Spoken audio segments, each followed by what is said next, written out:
একটি দেশের উন্নতি শুধু উঁচু উঁচু বিল্ডিং আর নামি দামি গাড়ি এর উপরই নির্ভর করে না। একটি দেশকে তখনই উন্নত বলা যায় যখন সেই দেশের সার্বিক সব সুযোগ সুবিধা বর্তমান থাকে। চীন এই দিক দিয়ে পৃথিবীর এক উন্নত রাষ্ট্র। শুধু উঁচু উঁচু বিল্ডিং আর নতুন নতুন আবিষ্কার নয়, কৃষিখাতেও নতুন প্রযুক্তি চীনকে এনে দিয়েছে এক অনন্য মর্যাদা। কৃষিকাজের জন্য চীন শুধু আজ জমির উপর নির্ভর নয়, বাড়ির ছাদে অথবা বাড়ির বারান্দায় কিংবা বাড়ির দেওয়ালও বাদ যায়নি এই কৃষি প্রযুক্তিতে।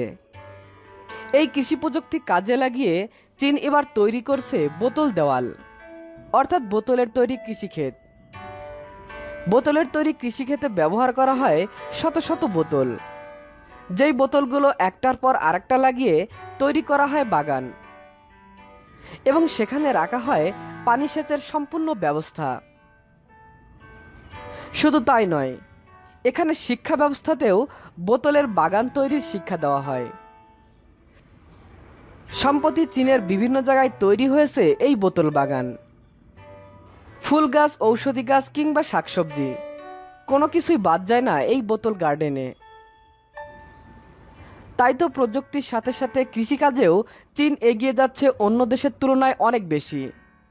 শুধু তাই নয়, এই বিষয়ে উদ্যোক্তাদের চীনা সরকারের পক্ষ থেকে সব রকম সুযোগ সুবিধা দেওয়া হয়। তাই তো অনেকেই বর্তমানে এই দেওয়াল বাগান বা বোতল বাগান তৈরিতে উৎসাহী হয়ে পড়েছেন। এখানে যে বোতলগুলো ব্যবহার করা হয় তা সম্পূর্ণ রিফাইনিং করে নেওয়া হয়, এরপর একটির সাথে আরেকটি বোতল জোড়া দেওয়া হয়, অথবা একটি বোতলকে আড়াআড়িভাবে ঝুলানো হয় এবং তার মধ্যে মাটি এবং সব রকমের উপাদান দিয়ে তৈরি করা হয় বোতল বাগান।